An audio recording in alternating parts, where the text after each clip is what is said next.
नमस्ते बच्चों, JMT class में मैं पांडे सर आपका स्वागत करता हूं। आज हम लोग इस वीडियो में बच्चों अपने चैप्टर 3 का जो कि pair of linear equation in 2 variable है, उसका हम लोग एक टॉपिक पढ़ेंगे जिसमें जो इक्वेशन हमें दे रखी होगी वो लीनियर इक्वेशन के फॉर्म में नहीं होगी। ठीक है बेटे, हमें उसे चेंज करना होगा pair of linear equation in 2 variable में, और उसके बाद हम उसे सॉल्व कर पाएंगे। जैसे आपको मेथड आपको बताए गए थे, 3 एल्जेब्रिक मेथड आपको मैंने बताया था, जिसमें पहला मेथड था सब्स्टिट्यूशन का, दूसरा था एलिमिनेशन का, तीसरा था क्रॉस मल्टीप्लिकेशन का। तो किसी भी मेथड से हम उसे सॉल्व कर सकते हैं, लेकिन सबसे पहला काम क्या होगा कि जो लीनियर इक्वेशन इन 2 वेरिएबल का जो फॉर्मेट होता है, जिस तरीके से वो इक्वेशन होते हैं, अगर उस फॉर्म में हमारा इक्वेशन नहीं है तो हम उसे पहले pair of linear equation in 2 variable में बदलेंगे। और इसी पे आधारित आज अपना वीडियो है।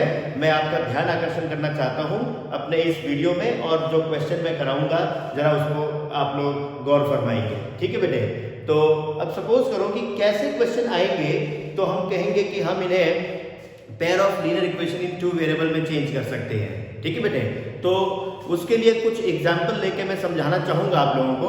तो टॉपिक जो मेरा है आज का वो है equations reducible to pair of linear equation. और ये पेयर ऑफ लीनियर इक्वेशन बेटे 2 वेरिएबल्स में होते हैं, यानी इसमें 2 वेरिएबल होगा, x और y, या इसके अलावा कोई और भी वेरिएबल हो सकता है। ठीक है बेटे, तो अब एक एग्जाम्पल के द्वारा मैं आपको समझाना चाहूंगा कि कौन से वाले इक्वेशन जो होंगे वो रिड्यूस किए जा सकते हैं pair of linear equation in 2 variable में। और उस क्रम में मेरा पहला एग्जाम्पल बेटे आपके सामने ये है। पहला एग्जाम्पल मैं जो ले रहा हूं, सपोज करो मेरा एग्जाम्पल है फर्स्ट वाला इस टाइप का, solve the pair of equations. Question तो ये है, और जो इक्वेशन दे रखी है बेटे वो है 2x plus 3y equals to 13। ये पहला इक्वेशन दे रखा है आपको, और जो दूसरा दे रखा है 5x minus 4y equals to minus of 2।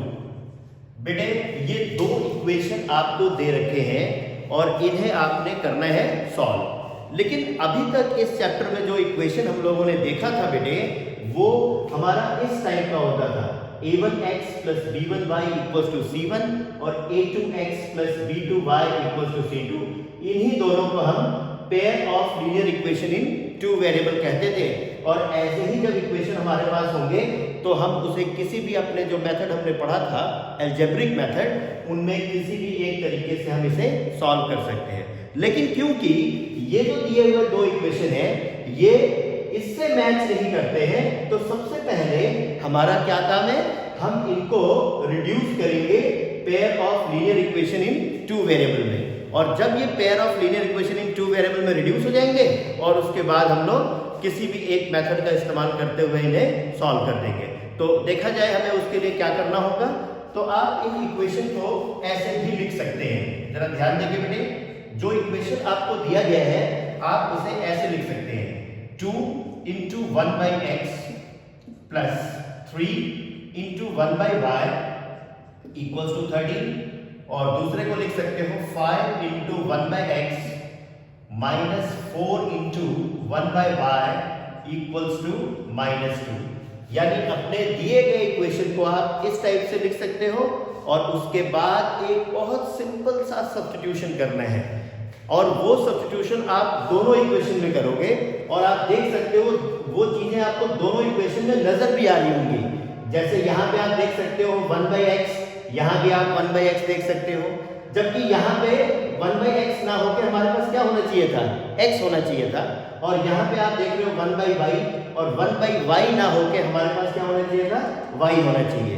तो ऐसा नहीं है, इसलिए तो हम कह रहे हैं कि हम इन इक्वेशन को उसमें बदलेंगे, यानी कि रिड्यूस करेंगे। ठीक है बेटे, तो एक छोटा सा सब्स्टिट्यूशन हमने किया ताकि हमारा ये जो दिए गए इक्वेशन है वो pair of linear equation in two variable में बदल जाए। ठीक है बेटे, यानी उनका रूप कुछ इस टाइप का हो जाए। ठीक है बेटे, और इसके लिए हमने छोटा सा सब्स्टिट्यूशन किया, हमने लेट कर लिया ये 1/x की जगह पे आप अपनी मर्जी से कोई भी वेरिएबल लेट कर सकते हो, u लेट कर सकते हो, और 1/y की जगह पे मैंने v लेट कर लिया। यानी हमने एक छोटा सा सब्स्टिट्यूशन किया, 1/x की जगह पे हमने क्या मान लिया, u मान लिया, और 1/y की जगह पे v मान लिया। ठीक है बेटे, आप a भी मान सकते हो 1/x की जगह पे, और 1/y की जगह पे आप b भी लेट कर सकते हो, आपकी मर्जी, आप कोई भी वेरिएबल उसकी जगह पे लेट कर सकते हो। ठीक है बेटे, और जो चीज आपने लेट की है, अब वो 1/x की जगह पे आप यहाँ पे u सब्स्टिट्यूट कर दो और 1/y को b से सब्स्टिट्यूट कर दो। ऐसा करने पर इक्वेशन जो है अपना रिड्यूसेस टू,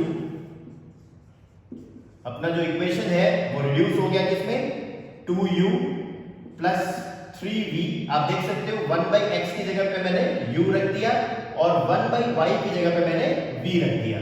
ठीक है बेटे, इक्वल्स टू 30, और दूसरा इक्वेशन हो गया 5u माइनस का 4v equals to minus of 2। अब सपोज करो ये इक्वेशन थर्ड हो गया और ये हो गया फोर्थ। अब आप देख सकते हो बेटे कि जो इक्वेशन आपका रिड्यूस होके दूसरे रूप में बदला है, क्या वो linear equation in two variable नहीं है? क्या वो linear equation in two variable नहीं है? बिल्कुल है। आप देखिए इसे और इसे आप मैच करके देखो, ये जो इक्वेशन आपने पेयर ऑफ इक्वेशन आपने बनाया है, ये linear equation in two variable का जो फॉर्म होता है उसी टाइप में हमने रिड्यूस कर दिया है। ठीक है, अब यहां पहुंच के आप इस पेयर ऑफ लीनियर इक्वेशन को सॉल्व कर सकते हो, जो भी आपको मेथड बताया गया था, आइदर बाय एलिमिनेशन और बाय सब्स्टिट्यूशन और by cross multiplication. This depends on your description until and unless question में मेंशन ना हो। ठीक है बेटे, तो अब हम लोग इसमें मैं मेथड ऑफ एलिमिनेशन का इस्तेमाल करने वाला हूं इन क्वेश्चनों को सॉल्व करने के लिए। ठीक है बेटे, अब देखते हैं जरा कैसे करेंगे। तो मेथड ऑफ एलिमिनेशन में एक्चुअली करते क्या है, हम किसी एक वेरिएबल के कोफिशिएंट को इक्वल करते हैं। ठीक है, जैसा कि पिछले वीडियो में मैंने बताया था कि एलिमिनेशन मेथड में हम क्या करते हैं, किसी एक वेरिएबल के कोफिशिएंट को इक्वल कर देते हैं। ठीक है बेटे, किसी नंबर से मल्टीप्लाई करके।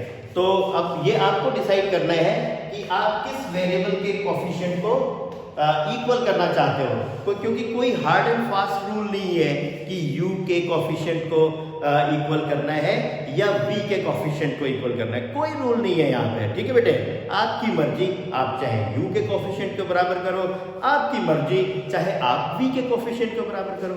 ठीक है बेटे, अब मेरी मर्जी क्या है, मैं चाहता हूं कि v के कोफिशिएंट इक्वल हो जाए, और ऐसा करने के लिए मैंने इन दोनों के कोफिशिएंट को देखा, तो यहाँ पे आपको 3 दिख रहा है और यहाँ 4 दिख रहा है। मैं चाहता हूं कि ये दोनों आपस में इक्वल हो जाए। ठीक है बेटे, तो मुझे इन दोनों का एलसीएम ले लेना चाहिए, और वो एलसीएम आ रहा है 12। 3 और 4 का एलसीएम आ रहा है 12। ठीक है बेटे, और उसके बराबर ही मुझे दोनों को करना है। तो आपने देखा कि 3 को 12 करना है तो उसको 4 से मल्टीप्लाई कर दीजिए, यानी थर्ड इक्वेशन को आपने 4 से मल्टीप्लाई किया, और ठीक उसी प्रकार फोर्थ इक्वेशन को आपने 3 से मल्टीप्लाई किया। और जब आपने ऐसा किया तो आपके पास जो इक्वेशन आए, जरा ध्यान देंगे, आपके पास जो इक्वेशन चेंज हो गया वो कितना आया, 8u प्लस बेटे 12v और इक्वल्स टू ये 52 आ गया। ठीक है बेटे, और दूसरा इक्वेशन जो आया वो आया बेटा 15u माइनस का 12v और इक्वल्स टू -6। ठीक है बेटे, अब आपने जिनके कोफिशिएंट इक्वल किए थे, ठीक है, आपने किसका कोफिशिएंट इक्वल किया था, v का, देखिए कि उनका साइन लाइक साइन है या अनलाइक साइन है।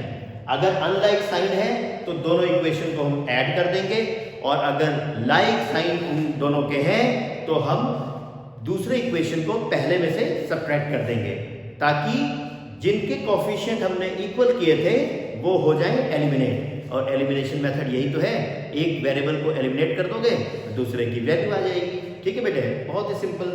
ओके, तो आप देख सकते हो कि दोनों के साइन ऑपोजिट थे, इन दोनों इक्वेशन को मैंने ऐड किया +12b और -12b कैंसिल हो गया बेटा, ठीक है। अब मेरे पास इन दोनों को भी मैं ऐड कर दूंगा क्योंकि दोनों का साइन सेम है, तो ये आ गया 23u और इक्वल्स टू 52 में से 6 आपने माइनस कर दिया तो बेटा 46 आया, और यहां से u की वैल्यू आ गई 46/23 और यह आया 2, यानी u की वैल्यू आप निकाल पाए हो 2, ठीक है बेटे।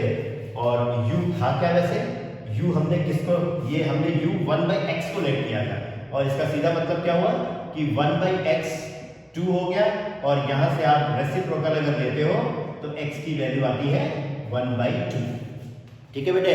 तो एक वेरिएबल तो हमने निकाल लिया। अब आते हैं अपने दूसरे वेरिएबल पे।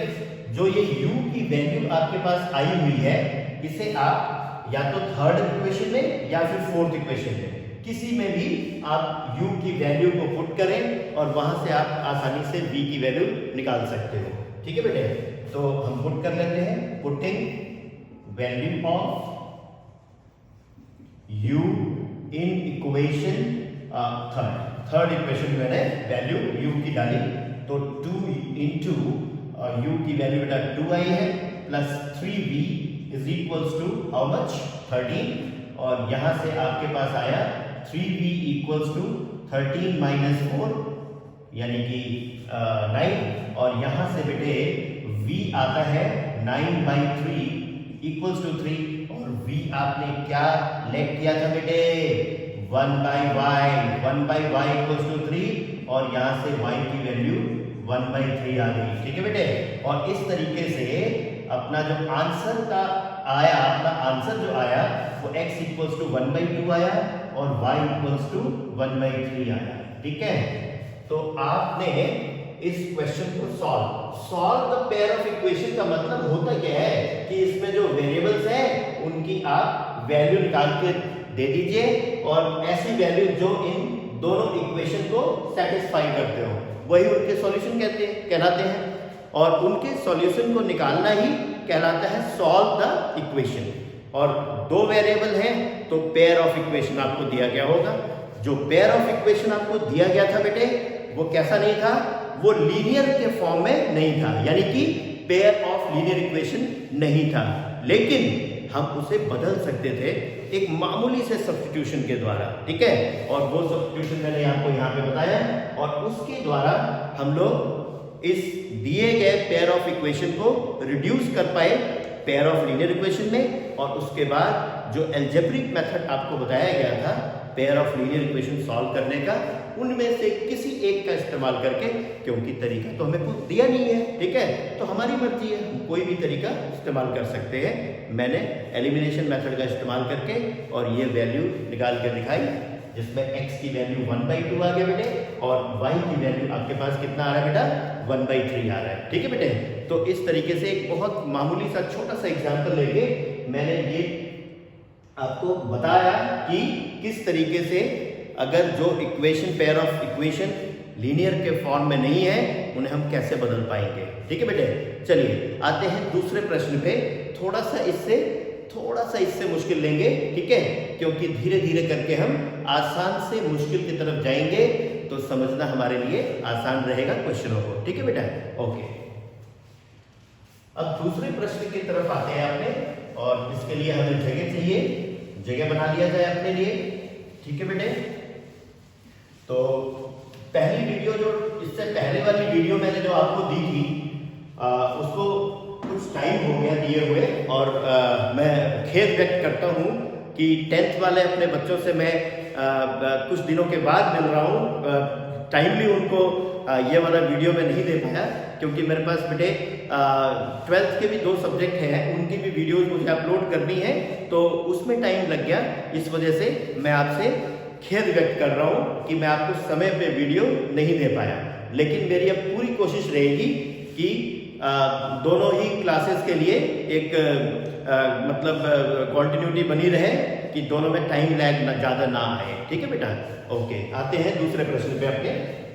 तो दूसरा क्वेश्चन अपने पास है, इक्वेशन जो दे रखा है हमें इस प्रकार से दे रखा है 5/x-1 plus 1/y-2 is equals to 2, और इसका जो दूसरा है 6/x-2 x minus 1 minus 3 upon y minus 2 is equals to 1। ये बेटे दो इक्वेशन आपको दे रखे हैं, ठीक है बेटा। और आप देख पा रहे हो कि ये जो दिए गए दो इक्वेशन है ये भी कहीं से pair of linear equation in two variable नहीं है, ठीक है बेटे। तो इसको भी हम रिड्यूस करेंगे, ठीक वही वाला कॉन्सेप्ट इस्तेमाल करके देखते हैं दोनों में ऐसी क्या चीज है जिसे हम अलग कर सकते हैं, ठीक है बेटे। तो जब हम इसे सॉल्व करेंगे तो हम इसे लिख सकते हैं 5 into 1 upon x minus 1 plus 1 upon y minus 2 is equals to 2, हमने ऐसे लिखा। और हम दूसरे को लिख सकते हैं 6 into 1 upon x minus 1 minus of 3 1 upon y minus 2 is equals to 1, ठीक है बेटे। हम ऐसे इन्हें लिख सकते हैं, ठीक है बेटे। हमने कुछ नहीं किया, हमने जो कांस्टेंट मल्टीप्लाई था उसे अलग लिख के और जो वेरिएबल वाली चीज थी उसे मतलब एक जैसा बना लिया दोनों इक्वेशन में। अब वही छोटी सी सब्स्टिट्यूशन आपने देखा कि फर्स्ट इक्वेशन में यहाँ पे 1 upon x minus 1 है, दूसरे इक्वेशन में भी 1 upon x minus 1 है। तो हम इसकी जगह पे कोई एक नया वेरिएबल ऐड कर लेते हैं। Let 1 upon x minus 1 equals to u and 1 upon y minus 2 is equals to v, ठीक है बेटे। और इस वजह से अब जो ये आपने सब्स्टिट्यूशन करी है यहां जब इक्वेशन में रखोगे तो इक्वेशन रिड्यूसेस टू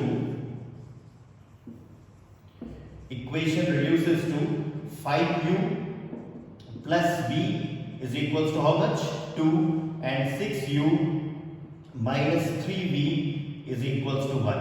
सपोज करो कि ये थर्ड इक्वेशन है और ये फोर्थ इक्वेशन है। आप आसानी से इसको लीनियर में रिड्यूस कर पाए। ये दोनों equation of linear equation in two variable हो गया और pair of linear equation in two variable कहलाएगा। फिर आप किसी भी मेथड से सॉल्व कर सकते हो। एलिमिनेशन ही चल रहा है, एलिमिनेशन ही चलेगा, ठीक है बेटा। ओके, तो आप देख सकते हो कि v का कोफिशिएंट यहाँ पे 1 है और दूसरे इक्वेशन में v का कोफिशिएंट 3 है। तो मैंने इन दोनों को बराबर करने की बात करी, इसको मैंने 3 से मल्टीप्लाई कर दिया और इसे मुझे 1 से करना था, तो 1 से मल्टीप्लाई करो या ना करो वो इक्वेशन तो वैसे ही रहेगा, ठीक है बेटा। अब 3 से जब मैं मल्टीप्लाई करता हूँ अपने थर्ड इक्वेशन को तो मेरे पास मिलता क्या है 15u और प्लस 3v इक्वल्स टू 6, यह है मेरे पास। और जो दूसरा इक्वेशन था जिसे हमें 1 से मल्टीप्लाई करना था वो आपके पास उसी रूप में रहेगा, ऐसा हो गया, ठीक है। अब जिनका कोफिशिएंट आपने बराबर किया, v का करा कोफिशिएंट बराबर, उनके आपने साइन चेक करने हैं, लाइक साइन है या अनलाइक है। तो आप देख सकते हो अनलाइक साइन है, दोनों इक्वेशन को ऐड कर देंगे और ऐड करने से ये दोनों कैंसिल आउट हो गया, ठीक है बेटे। अब आप देखिए कि क्या कर सकते हैं, 15u और 6u ये ऐड हो जाएगा तो आपको देगा ये 21u और इक्वल्स टू 7।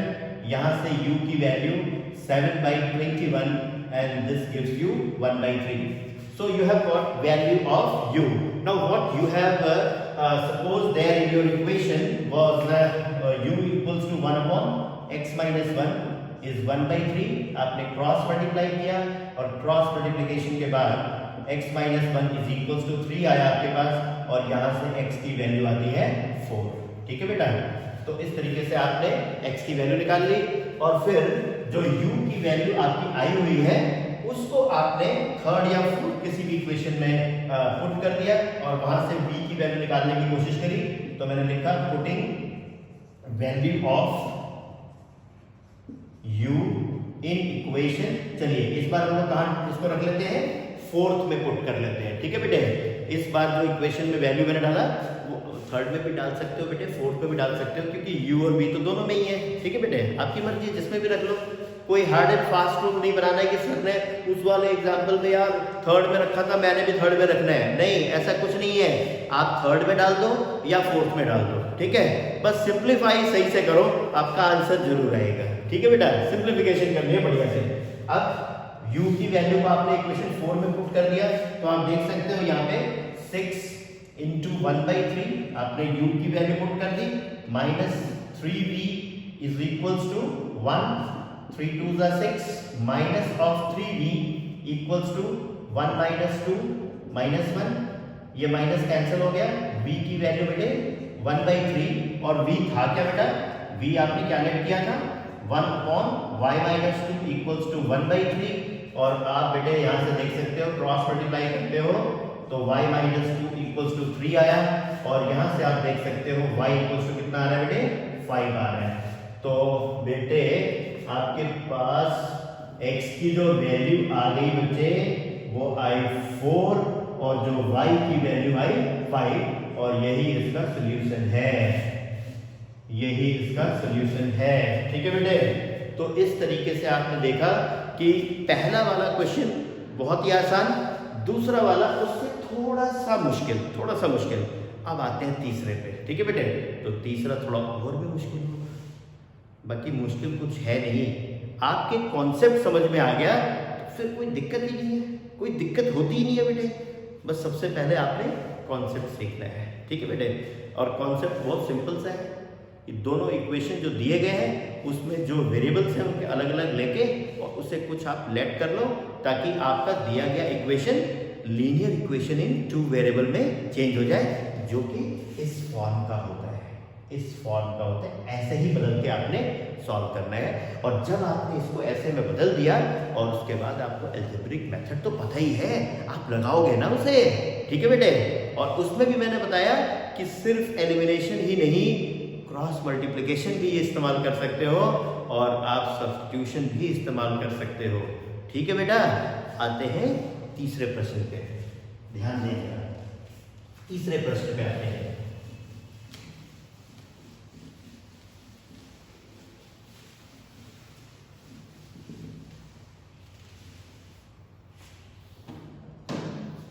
तो तीसरा प्रश्न बेटे अपना कुछ इस टाइप का है, ध्यान दें।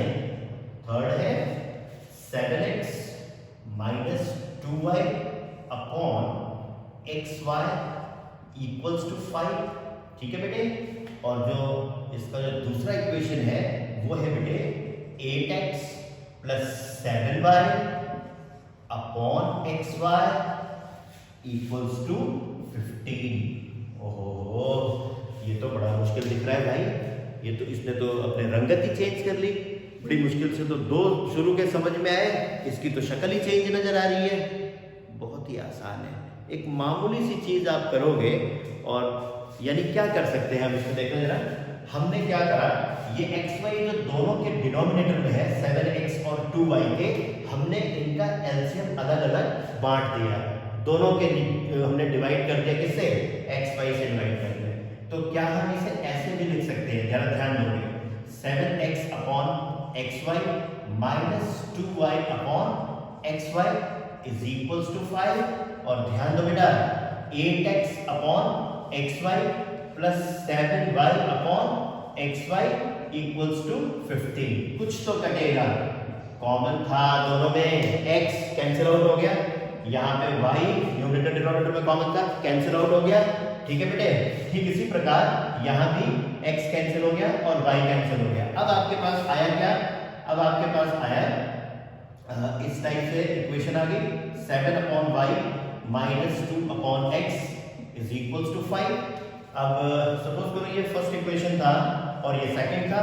अब जो आपने चेंज किया है इसको आप थर्ड मान लीजिए और 8 upon y plus 7 upon x equals to 15, इसे आप फोर्थ मान लीजिए। भाई ये तो पहले क्वेश्चन जैसा हो गया, जो सबसे पहला वाला क्वेश्चन मैंने कराया था। क्या करोगे, अब इसे आप चाहो तो ऐसे भी लिख सकते थे ना, आप ऐसे भी लिख सकते थे बेटे, 7 इंटू 1/y, आप ऐसे लिख सकते थे 7 इंटू 1/y 2 इंटू 1/x। ठीक है बेटे, और यहां पे आप इसे लिख सकते हो 8 इंटू 1/y और 7 इंटू 1/x, आप ऐसे लिख लो। यानी जो चीज आपने पहले लिखी थी वही अभी भी है, लेकिन आपने उसको थोड़ा सा दूसरे फॉर्म में चेंज किया। ठीक है बेटा, अब आपने लेट करना है 1/y को u और 1/x को v। ठीक है बेटे, यानी वो पहले क्वेश्चन जैसा तो हो ही गया, आप देख सकते हो। तो यहाँ पे आप लेट कर लोगे 1/y को u लेट कर लोगे और 1/x को v लेट कर लोगे और इस तरीके से आपका इक्वेशन रिड्यूस हो जाएगा 7u minus 2v equals to 5 और बेटे 8u plus 7v equals to 15। ये इक्वेशन आपका रिड्यूस हो गया और मुझे नहीं लगता कि मुझे ये क्वेश्चन फिर कराना होगा। ठीक है बेटे, आप इसके बाद आसानी से कर सकते हो। मैंने रिड्यूस कर दिया, अब आप आसानी से सॉल्व कर सकते हो। ठीक है बेटे, इसके बाद आप इसे सॉल्व करके u और v की वैल्यू निकाल लो और वहां पे जो आपने सब्स्टिट्यूशन करी थी वो वापस रख दीजिए, x और y आपको मिल जाएगा। ठीक है बेटा, तो ऐसा भी आ सकते हैं जिसमें आपने मामूली सी काम इसमें किया और इस तरीके से ये दोनों अलग अलग हो गए और उसके बाद हमने इसको pair of linear equation in two variable में चेंज कर दिया। ठीक है बेटे, एक प्रश्न और लेते हैं, हो सकता है इससे थोड़ा सा वही मुश्किल हो। ठीक है बेटा, देखते हैं। नेक्स्ट फोर्थ क्वेश्चन पे आते हैं बेटे। फोर्थ क्वेश्चन पे जब हम आए तो हमारे पास जो इक्वेशन है बेटा फोर्थ के लिए वो कुछ इस टाइप का है। ठीक है बेटा, हमें सॉल्व करना है 1/3x plus y 1/3x plus y plus 1/3x minus y is equals to 3/4। ठीक है बेटा, ये अपना पहला इक्वेशन है और जो दूसरा दे रखा है 1/2 3x प्लस y और बेटे minus 1/2 3x minus y is equals to -1/8। ये बेटे दो इक्वेशन आपको दिया हुआ है, तो आप देख सकते हो ना ये पहले जैसा है, ना दूसरे जैसा है, ना तीसरे जैसा है। मैंने चारों क्वेश्चन अलग अलग टाइप के लिए, ठीक है, और इतने ही टाइप हैं इसमें equations reducible to pair of linear equation in two variable. इतने ही 4 टाइप के क्वेश्चन इसमें बनते हैं। कभी कभी स्क्वायर रूट भी डाल देता है। ठीक है बेटे, तो वो भी 1/x 1/y जैसा ही मान लो आप। ठीक है बच्चे, अब देखो क्या करेंगे इसमें। आप देख सकते हो पहले इक्वेशन में भी 1/3x प्लस y दिख रहा है, यहाँ पर भी 1/3x प्लस y दिख रहा है। यहाँ पे आप देख सकते हो जो second term 1/3x minus y है और सेकंड इक्वेशन में भी 1/3x माइनस y है। तो हम क्यों ना इसको दो वेरिएबल अलग अलग लेट कर लें, एक को u मान लें और एक को v मान लें और उसके बाद फिर वही जो हम सीखे हैं उसी कॉन्सेप्ट का इस्तेमाल करेंगे और वहां से x और y की वैल्यू हम आसानी से निकाल पाएंगे। ठीक है बेटे, ध्यान दीजिएगा। हमने लेट किया 1/3x प्लस y को u मान लिया। ठीक है बेटे, और 1/3x माइनस y को v मान लिया। अब ये मानने के बाद हमने इसको सब्स्टिट्यूट किया इसे, तो बेटे इक्वेशन रिड्यूसेस टू, जो इक्वेशन है वो रिड्यूस हो गए, u plus v equals to 3/4। ठीक है बेटे, और ये फ्रैक्शन मुझे थोड़ा अच्छा नहीं लग रहा तो मैंने 4 से पूरे इक्वेशन को मल्टीप्लाई कर दिया ताकि यहाँ से 4 हट जाए, तो 4u plus 4v equals to 3। हम इसे थर्ड इक्वेशन लेट कर लेते हैं। ठीक है बेटा, थर्ड इक्वेशन लेट कर लेते हैं। अब आते हैं दूसरे वाले पे, तो दूसरे में जब वैल्यू आप करते हो तो ये बेटा आता है u/2 और माइनस का v/2 is equals to minus का 1/8। ठीक है बेटे, अब आप देख सकते हो कि एलसीएम इनका 2 है, तो इसे मैं ऐसे भी लिख सकता हूँ u माइनस v अपॉन में 2 इक्वल्स टू माइनस 1/8। 2 4 जा 8, फिर मैंने क्रॉस मल्टीप्लाई किया और आपको मिला 4u माइनस का 4v इक्वल्स टू -1। लो जी, अब आपके पास दो इक्वेशन आ गए और ये pair of linear equation in two variable के फॉर्म में चेंज हो गया। ठीक है, और फिर इसे हम आसानी से सॉल्व कर सकते हैं। एलिमिनेशन मेथड चल रहा है वही चलेगा, आप सब्स्टिट्यूशन से भी कर सकते हो। ठीक है बेटे, तो अब आप ध्यान रखो 4u plus 4v equals to कितना आया 3 और 4u minus 4v equals to -1।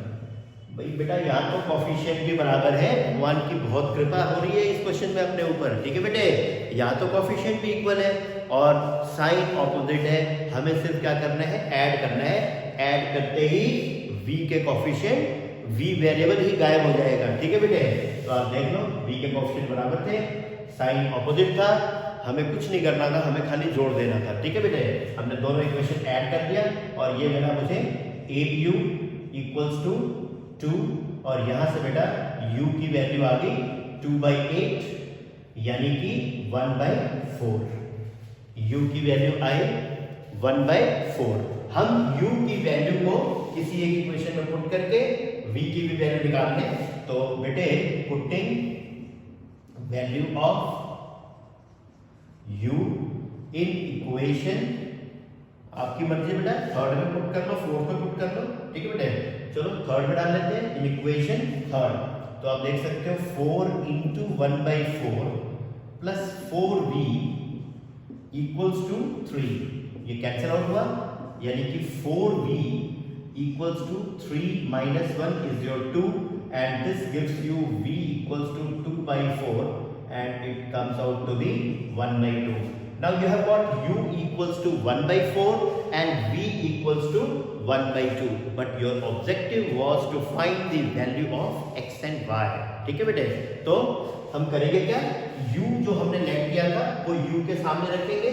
तो आप देख सकते हो यहां से क्या आता है, u आपने किसको लेट किया था बेटे, 1/3x plus y equals to 1/4। ये आया इन प्लेस ऑफ u जो आपने सब्स्टिट्यूट किया था वो आपने यहाँ पे रख लिया, ठीक है बेटे। और यहाँ से आप जब इसे सिंप्लीफाई करते हो क्रॉस मल्टीप्लिकेशन के बाद तो एक इक्वेशन आता है 3x plus y equals to 4। ठीक उसी प्रकार जब v की वैल्यू आपने निकाली है तो v की जगह पे जो आपने v को लेट किया था वो रखिए 1/3x minus y equals to 1/2 और फिर आपने क्रॉस मल्टीप्लाई किया और आपके पास 3x minus y equals to 2 आ रहा है। जरा इन इक्वेशन के भी नामकरण कर दिया जाए, ये फोर्थ अपने पास हो चुका था, ये फिफ्थ है और ये सिक्स्थ है, ठीक है। अब इन दो इक्वेशन को आप आसानी से सॉल्व करके x और y की वैल्यू निकाल सकते हो। तो यहां हम लिख लेते हैं solving fifth and sixth. So how can you solve them? 3x plus y equals to 4 and 3x minus y equals to 2। y और y के ऑप्शन बराबर थे, कैंसिल आउट हुआ। 6x is your 6 and this implies x equals to 1। x की value 1 आ गई, ठीक है बेटे। और x की वैल्यू किसी भी इक्वेशन में आप पुट कर दो, पुटिंग वैल्यू ऑफ x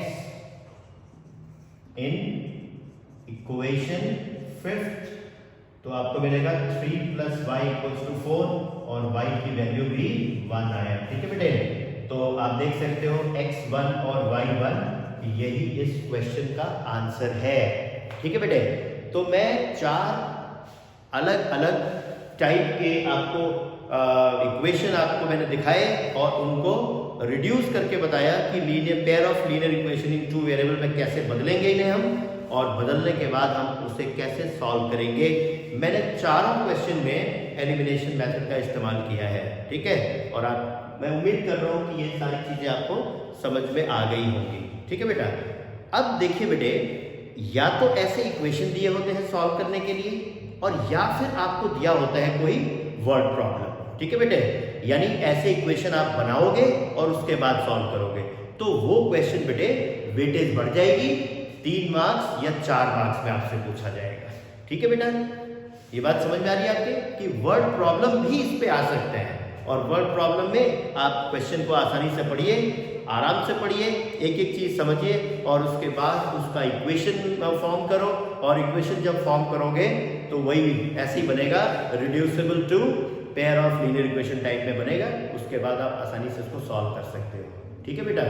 तो देखते हैं, एक एग्जाम्पल में लेता हूं उसके लिए भी, ताकि आपके समझ में आ जाए कि कैसे किसी वर्ड प्रॉब्लम को हम ऐसे इक्वेशन में बदलेंगे और जो कि बाद में पेयर ऑफ लीनियर इक्वेशन में रिड्यूस हो सकेगा, ठीक है बेटा। ओके, देखते हैं बेटे एग्जाम्पल के द्वारा। इसको मैं मिटा दूं।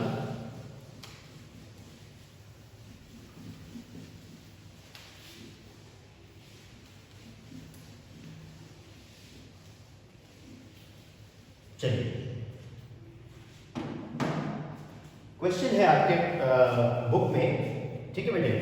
क्वेश्चन ये कहता है कि अ बोट गोज 30 किलोमीटर अपस्ट्रीम बहुत ही इंपॉर्टेंट क्वेश्चन है बेटे, ध्यान रखना। अ boat goes 30 kilometre upstream and 44 kilometre downstream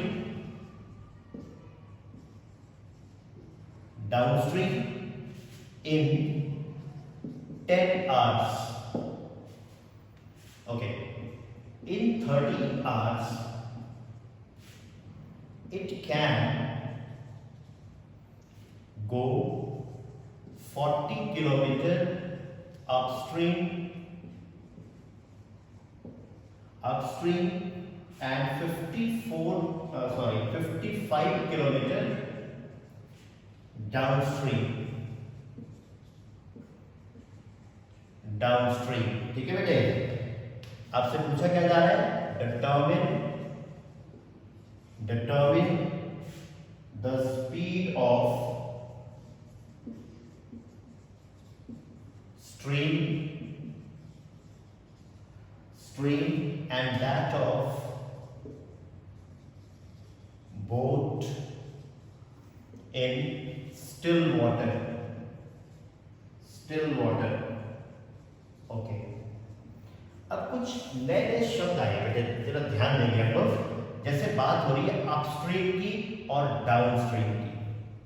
upstream और डाउनस्ट्रीम, ये दो चीजों की बात हो रही है, ठीक है बेटे, अपस्ट्रीम और डाउनस्ट्रीम। अब ये है क्या चीज, अपस्ट्रीम और डाउनस्ट्रीम है क्या चीज भाई, ये तो पहली बार सुन रहे हैं हम लोग तो। ठीक है बेटे, अपस्ट्रीम डाउनस्ट्रीम, बोट तो समझ में आ रहा है। स्टिल वाटर यानी पानी रुका हुआ है, रुके हुए पानी में बोट, ठीक है बेटे।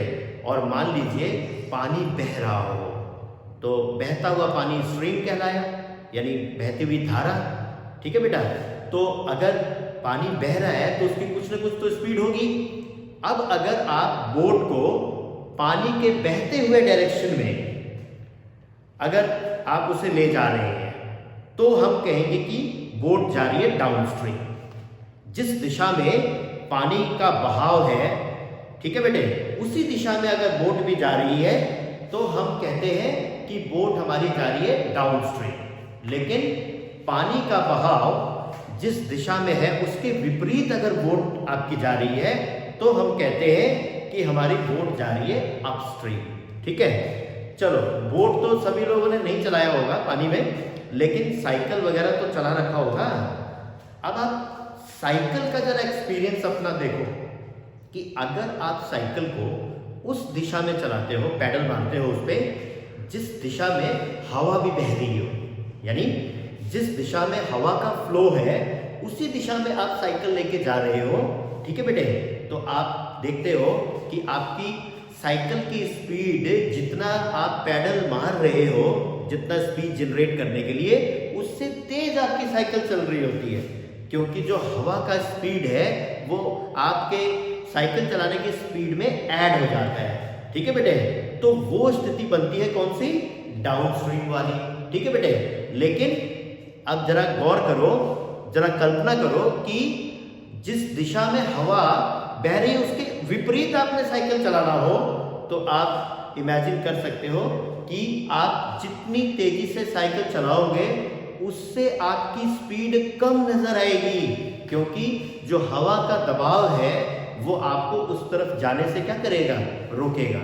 और वही स्थिति बनती है बोट में अपस्ट्रीम वाली। ठीक है, यानी जब भी बोट डाउनस्ट्रीम जा रही होगी बेटा, तो बोट की स्पीड जो स्टिल वाटर में होगी और उसमें जो स्पीड ऑफ करंट है या स्पीड ऑफ स्ट्रीम है, ठीक है बेटे, वो ऐड हो जाता है। डाउनस्ट्रीम में बोट की स्पीड जो स्टिल वाटर में है और जो स्ट्रीम की स्पीड है वो दोनों ऐड हो जाती है, तो वो डाउनस्ट्रीम का स्पीड हो जाता है। ठीक है बेटे, और अपस्ट्रीम का मतलब बोट की स्पीड में से हम स्ट्रीम का स्पीड क्या कर देंगे, माइनस कर देंगे, तो उसे हम अपस्ट्रीम बोलेंगे। तो जाहिर सी बात है, जब बोट अपस्ट्रीम में जाएगी तो ज्यादा समय लगेगा, और जब डाउनस्ट्रीम जा रही होगी तो उतनी ही दूरी तय करने में कम समय लगेगा। ठीक है बेटे, मैं उम्मीद कर रहा हूं कि डाउनस्ट्रीम और अपस्ट्रीम आपके समझ में आ गया। यानी कि जैसे मान लो कि यहाँ पे ये कोई आपके पास नदी है, ठीक है बेटे, और यहाँ पे आपके पास कोई बोट है, सपोज करो, यहाँ पे कोई इस प्रकार से बोट है आपके पास, ठीक है, और नदी बेटे इसका flow towards my right side है, तो बोट भी इधर ही जा रही हो तो ये कहलाएगा डाउनस्ट्रीम, इसे डाउनस्ट्रीम कहेंगे। लेकिन बोट इधर जा रही है, ठीक है बेटे, बोट अगर इधर आ रहे हो और स्ट्रीम का तो स्पीड इधर ही है, ठीक है बेटे, और बोट आपकी इस तरफ आ रही हो तो इसे हम बोलेंगे अपस्ट्रीम, इसे हम अपस्ट्रीम बोलते हैं, डाउनस्ट्रीम बोलते हैं। अब सपोज करो बोट की स्पीड थी x किलोमीटर पर आवर, ये बोट की स्पीड थी, और ये है आपका स्ट्रीम, स्ट्रीम की speed, determine the speed of stream, तो इसका आपने मान लिया y किलोमीटर पर आवर। ये बोट की स्पीड स्टिल वाटर में है, स्टिल वाटर में, ये है इसमें स्टिल वाटर, स्टिल मतलब रुका हुआ पानी, ठहरा हुआ पानी, तो डाउनस्ट्रीम की स्पीड कितनी हो जाएगी, दोनों को ऐड कर दोगे, x plus y kilometre per hour, ये स्पीड हो जानी है बेटे, और जो अपस्ट्रीम की स्पीड होगी बेटे, अपस्ट्रीम की स्पीड हो जाएगी x minus y kilometre per hour. ये बात समझ में आ गई बेटे, डाउनस्ट्रीम में दोनों स्पीड ऐड हो जाएगी, और अपस्ट्रीम में बोट की स्पीड में से स्ट्रीम का स्पीड हम माइनस कर देते हैं, ठीक है बेटे, बोट की स्पीड में से स्ट्रीम की स्पीड को हम माइनस कर देते हैं, ठीक है। और जब भी बोट का क्वेश्चन हो, ट्रेन का क्वेश्चन हो, बस का क्वेश्चन हो, यानी किसी भी व्हीकल का क्वेश्चन हो, या कोई भी चीज जो मूव कर रही हो, तो उसमें उसकी कुछ स्पीड होगी, कुछ डिस्टेंस कवर कर रहा होगा, कुछ टाइम लग रहा होगा, तो फॉर्मूला आपके समझ में आ गया होगा, time is equals to distance upon speed, वही वाला फॉर्मूला हम लगाएंगे, ठीक है बेटे। तो आप देख सकते हो कि तो आपने लेट कर लिया कि भाई यहां पे सॉल्व करते समय आपने लेट कर लिया, let the speed of boat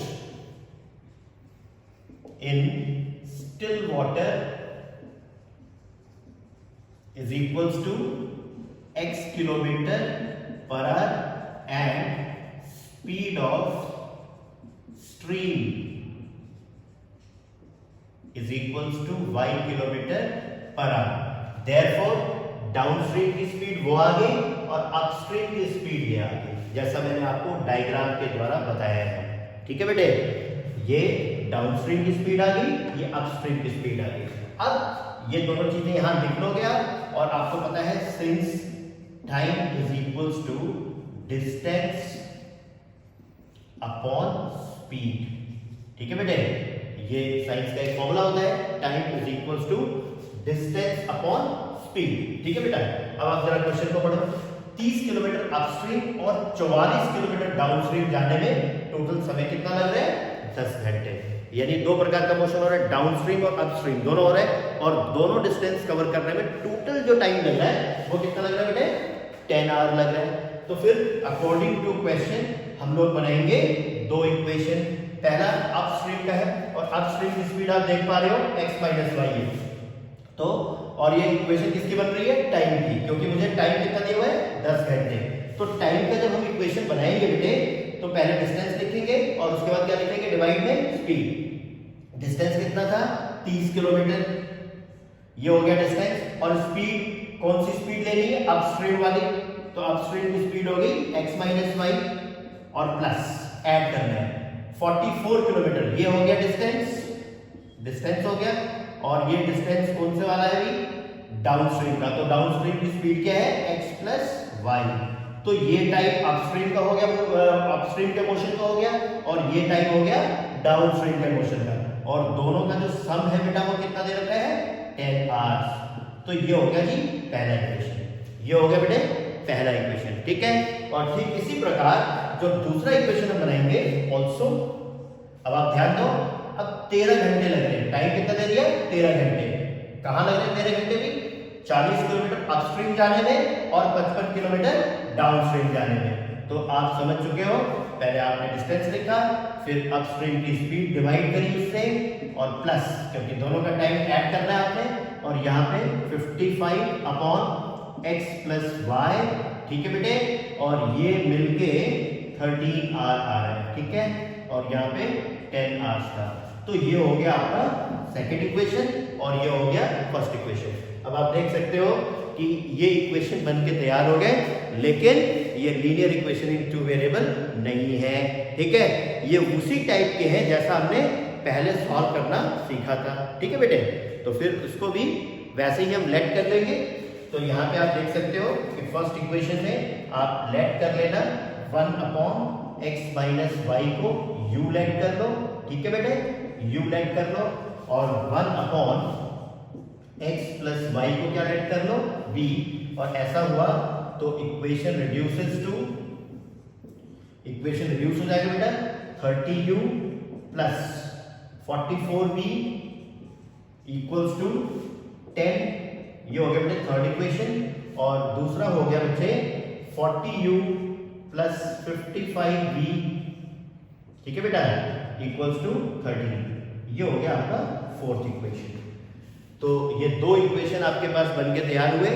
अब इनको आप अगर सॉल्व कर देते हो तो आपका आंसर पहले तो u और v के टर्म्स में आ रहा होगा, और उसके बाद फिर जो आपने लेट किया था वो u और v की जगह पे जब आप रख दोगे तो जैसे मैंने फोर्थ एग्जांपल आपको सॉल्व कराया था वहां से आप आसानी से x और y की वैल्यू निकाल सकोगे, ठीक है बेटे। x और y की जो वैल्यू निकल के आएगी आफ्टर सॉल्विंग, यानी जब, अब मैं उम्मीद कर रहा हूं कि आप इसे सॉल्व तो कर ही लोगे, ठीक है।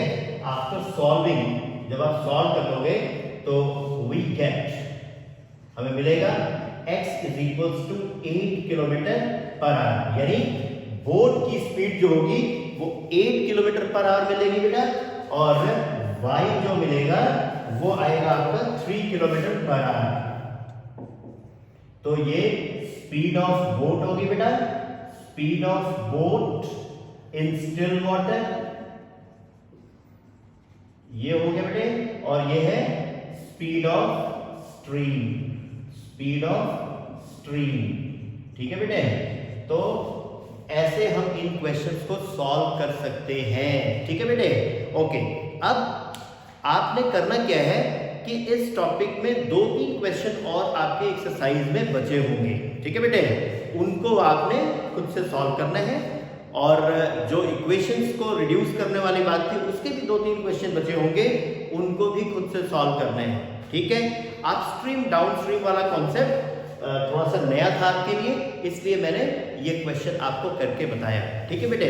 अब आप करेंगे क्या कि ये पूरी वीडियो ढंग से देखें, सभी जो भी टाइप आपको सिखाया गया उसको करने की कोशिश करें, और उन्हीं पे आधारित जो प्रश्न आपके बुक में है या इवन एग्जाम्पल में है, एक्सरसाइज में है, उन्हें खुद से ट्राई करें।